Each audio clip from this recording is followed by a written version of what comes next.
Hello my dear student, welcome back to our channel Rajput scam study. तो बच्चों, आज की इस वीडियो में हम आपको क्लास 12 जो कि फिजिक्स है, फिजिक्स के हम पूरी किताब के 20 महत्वपूर्ण प्रश्नों को बताएंगे जो आप सभी के बोर्ड एग्जाम में 1 व 2 नंबर में पूछे जाते हैं।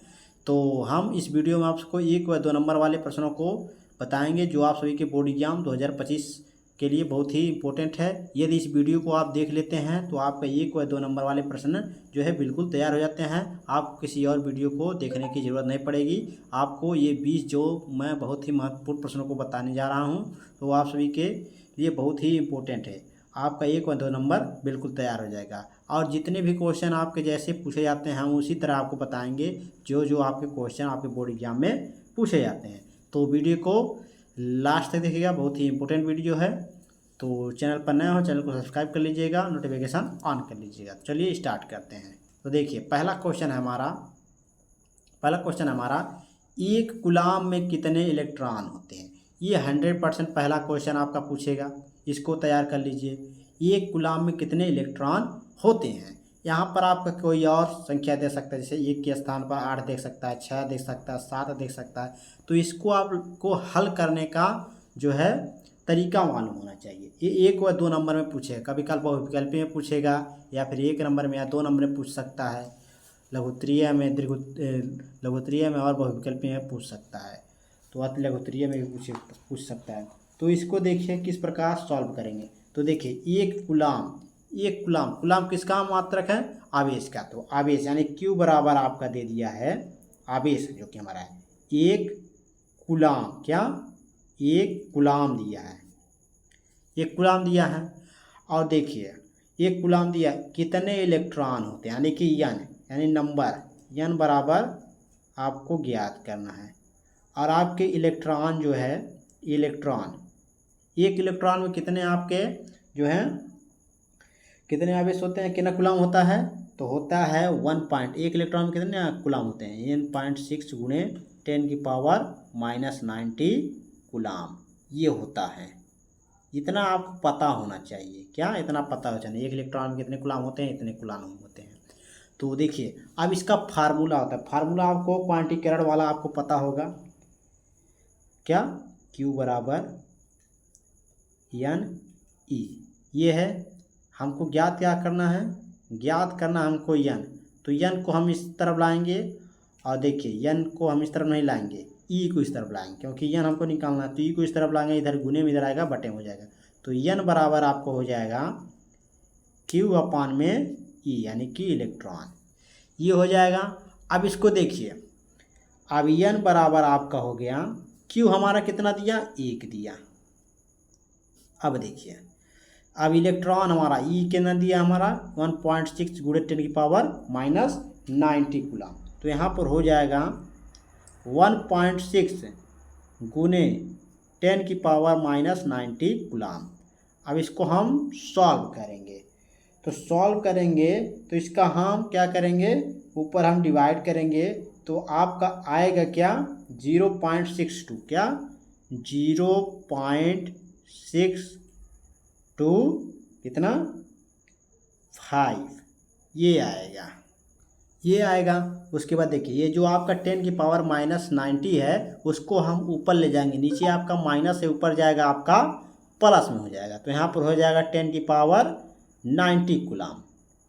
इतना आप लिख सकते हैं या फिर आप इसको इस तरह लिख सकते हैं। इसमें देखिए आपको यहाँ पर 0.1 यहाँ पर लगाना होगा। तो आप क्या करेंगे, इसमें से आपका एक घट जाएगा, जो पावर है एक घट जाएगा। तो यहाँ पर हो जाएगा 6.25 और गुने 10⁻80 ये आपका हो गया इलेक्ट्रॉन।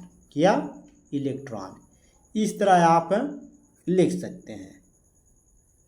तो ये था बहुत ही इम्पोर्टेंट क्वेश्चन, आपके बोर्ड एग्जाम में 1 या 2 नंबर में ज़रूर पूछेगा। इसको तैयार कर लीजिएगा, 100% पूछेगा इस पर। आपका देखें यहाँ पर 1 नहीं होकर 8 भी दे सकता है, 10 भी दे सकता है, 15 भी दे सकता है, कोई भी संख्या दे सकता है। लेकिन आपको सॉल्व करने का तरीका मालूम होना चाहिए। क्या, सॉल्व करने का तरीका मालूम होना चाहिए। तो इस तरह आप इसको सॉल्व कर दीजिएगा। तो इसके बाद हम चलिए क्वेश्चन नंबर दूसरा देखते हैं। क्वेश्चन नंबर दूसरा हमारा है, बहुत ही इम्पोर्टेंट है। देखिए क्या है क्वेश्चन है वैद्युत क्षेत्र की तीव्रता की परिभाषा तथा इसका मात्रक लिखिए। तो वैद्युत क्षेत्र की तीव्रता का परिभाषा लिखना है और इसका मात्रक लिखना है। तो परिभाषा क्या है देखिए, वैद्युत क्षेत्र में किसी बिंदु पर रखे परीक्षण आवेश पर लगने वाले बल तथा परीक्षण आवेश के मान की निष्पत्ति को उस बिंदु पर वैद्युत क्षेत्र की तीव्रता कहते हैं। यानी कि वैद्युत क्षेत्र में कोई बिंदु है, उस बिंदु पर क्या, उस बिंदु पर रखा जो परीक्षण आवेश है यानी क्यू नॉट को हम परीक्षण आवेश से दर्शाते हैं। उसके बाद उस पर लगने वाला जो बल है यानी कि एफ तथा परीक्षण आवेश के मान की क्या, उसके मान की निष्पत्ति को हम उस बिंदु पर वैद्युत क्षेत्र की तीव्रता कहते हैं। तो इसका फार्मूला हो जाएगा E बराबर वैद्युत क्षेत्र जो कि है एफ अपॉन में क्यू नॉट। एफ जो है आपका बल है, क्यू नॉट जो है परीक्षण आवेश है। तो E बराबर एफ अपॉन में क्यू नॉट। ये तो आपको हो गया परिभाषा।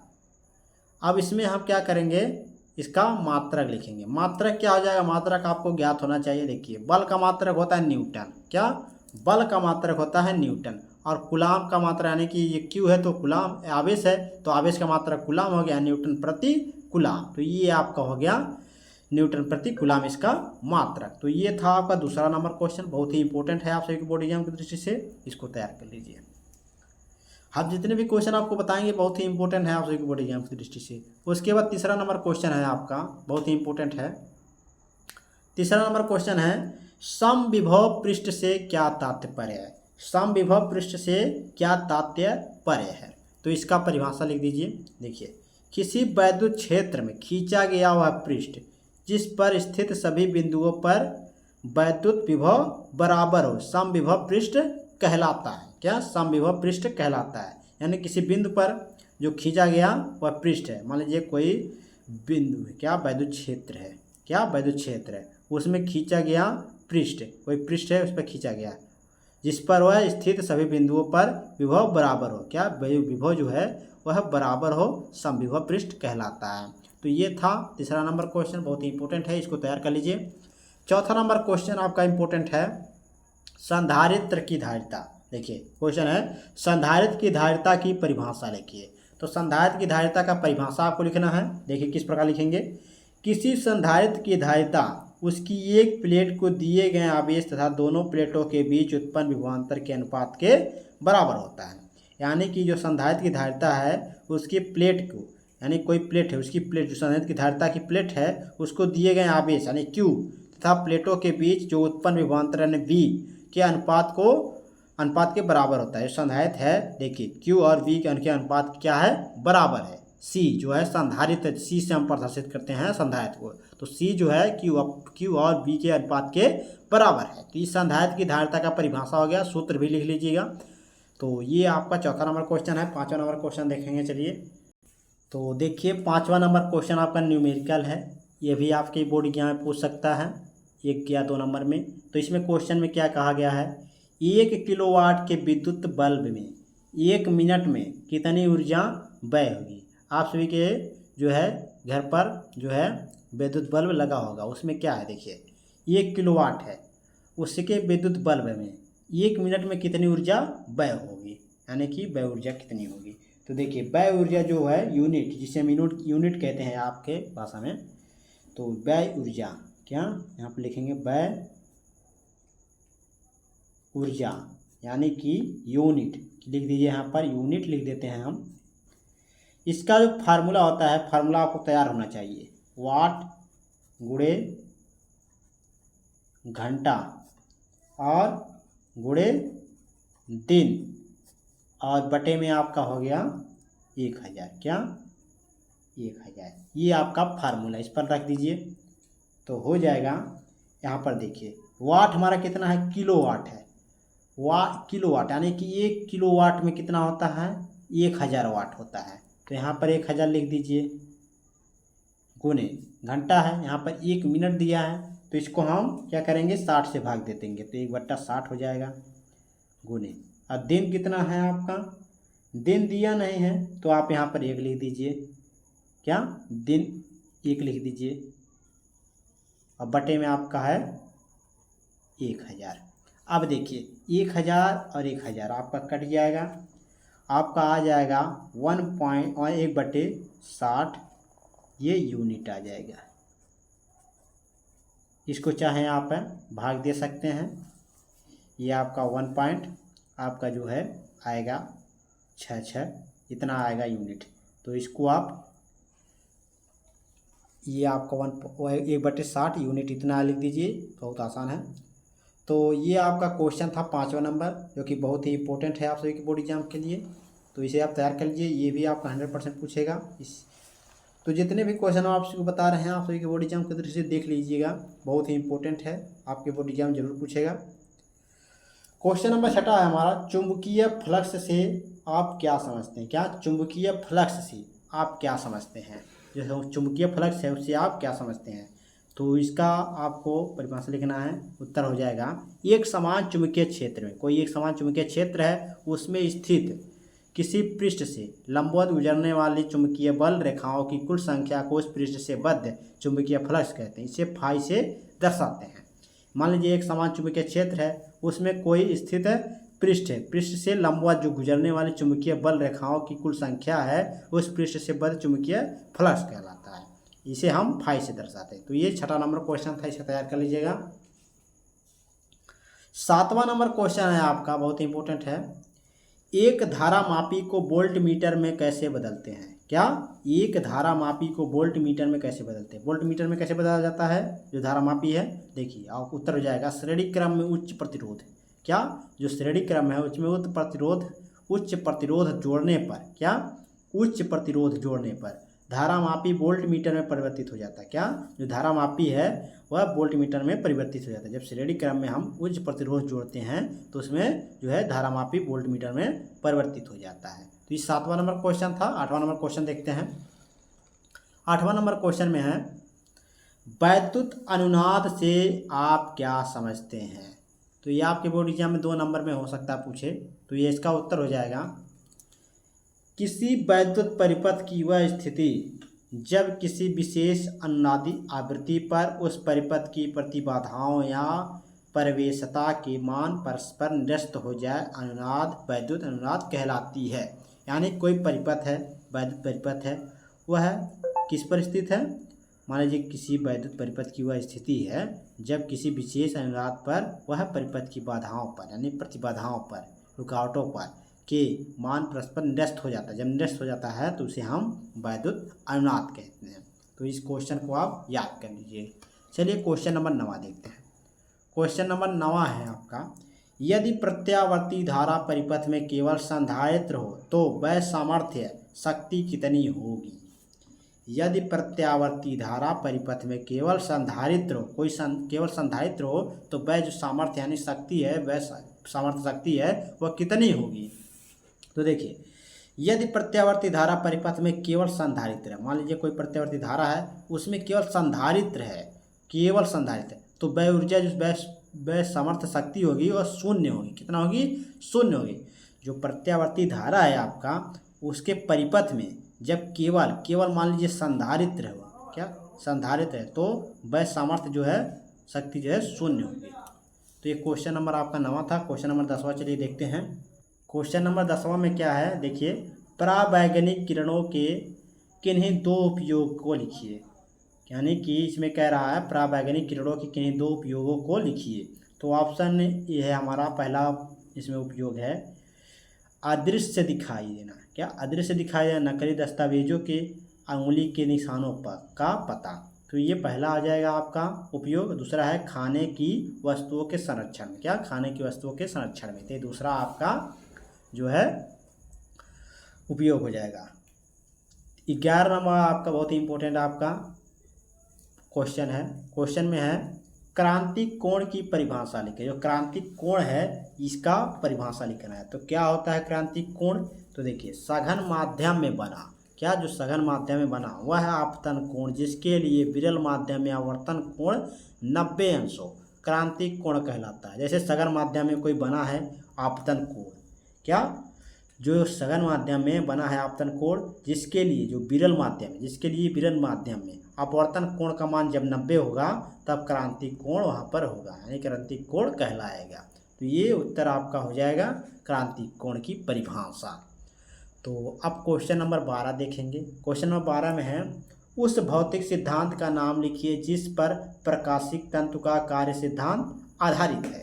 तो इसका उत्तर हो जाएगा पूर्ण आंतरिक परावर्तन। उसका सिद्धांत क्या, कार्य सिद्धांत किस पर आधारित है, पूर्ण आंतरिक परावर्तन पर आधारित है इसका सिद्धांत। क्वेश्चन नंबर 13 है आपका, प्रकाश के विवर्तन से क्या तात्पर्य है। प्रकाश का विवर्तन क्या है जान लीजिए। देखिए, जब प्रकाश किसी अवरोध है या द्वारक पर आकर किनारों से मुड़ जाता है तब प्रकाश का इस प्रकार मुड़ना ही प्रकाश का विवर्तन कहलाता है। यानी कि जब प्रकाश किसी अवरोध के यानी बिना रुकावट के द्वारक पर यानी द्वारक पर आकर जब किनारों से किनारों से मुड़ जाता है, किनारों से वापस मुड़ जाता है, तब प्रकाश का पर इस प्रकार मुड़ना ही प्रकाश का विवर्तन। जो मुड़ता है उसी को प्रकाश का विवर्तन कहते हैं। तो ये क्वेश्चन नंबर 13 था। क्वेश्चन नंबर 14 देख लीजिए, बहुत ही इंपॉर्टेंट है। प्रकाश के विवर्तन के प्रयोग में केंद्रीय उच्चिष्ट की चौड़ाई पर क्या प्रभाव पड़ेगा यदि प्रयोग जल में रख दिया जाए। जो प्रयोग है वह जल में रख दिया जाए तो जो प्रकाश का जो केंद्रीय उच्चिष्ट है उसकी चौड़ाई पर क्या प्रभाव पड़ेगा। तो उत्तर हो जाएगा, प्रकाश के विवर्तन के प्रयोग में केंद्रीय उच्चिष्ट की चौड़ाई कम हो जाएगी। जो प्रकाश के विवर्तन है उसके प्रयोग में केंद्रीय उच्चिष्ट की चौड़ाई जो है, चौड़ाई उसकी जो है वह कम हो जाएगी यदि प्रयोग जल में रख दिया जाए। जब प्रयोग जल में रख देंगे तो जो केंद्रीय उच्चिष्ट की चौड़ाई है वह कम हो जाएगी। तो ये क्वेश्चन नंबर 14 था। क्वेश्चन नंबर 15 देखते हैं। क्वेश्चन नंबर 15 का बहुत इंपॉर्टेंट है, इसमें सूत्र कह रहा है।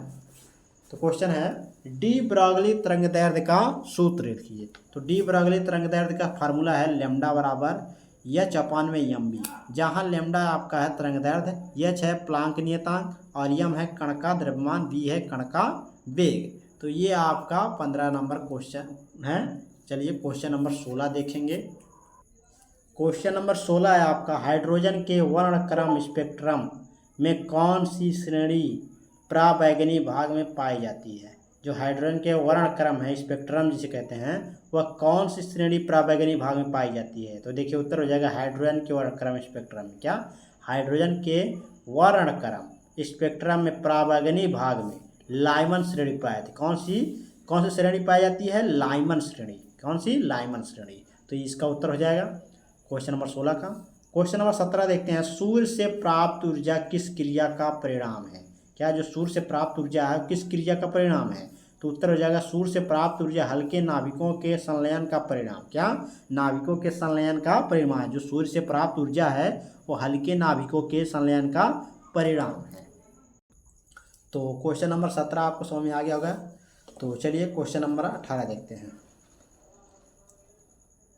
क्वेश्चन नंबर 18 है आपका, नाभिकीय श्रृंखला क्रिया में क्रांतिक द्रव्यमान से क्या अभिप्राय है। जो क्रांतिक द्रव्यमान है उससे क्या अभिप्राय है। तो चलिए देख लेते हैं क्रांतिक द्रव्यमान से अभिप्राय।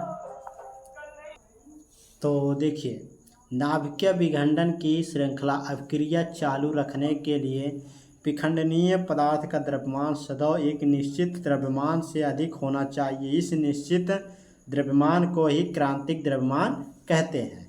जैसे नाभिकीय विखंडन की श्रृंखला है उसकी अभिक्रिया जो है चालू रखने के लिए, यानी चालू जो रखेंगे तो विखंडीय पदार्थ का जो द्रव्यमान है सदैव निश्चित द्रव्यमान से अधिक हो जाएगा, क्या होना चाहिए। इस निश्चित द्रव्यमान को ही क्रांतिक द्रव्यमान कहते हैं। जो निश्चित द्रव्यमान है वही आपका क्रांतिक द्रव्यमान है। तो ये था क्वेश्चन नंबर 18। चलिए क्वेश्चन नंबर 19 देखेंगे। क्वेश्चन नंबर 19 में है, ऊर्जा बैंड किसे कहते हैं। बहुत इंपॉर्टेंट है ऊर्जा बैंड। तो ऊर्जा बैंड क्या है, देखिए, किसी निश्चित लघु ऊर्जा परिसर में अत्यंत निकट रूप से स्थित ऊर्जा स्तरों की एक बड़ी संख्या का समूह ऊर्जा बैंड कहलाती है।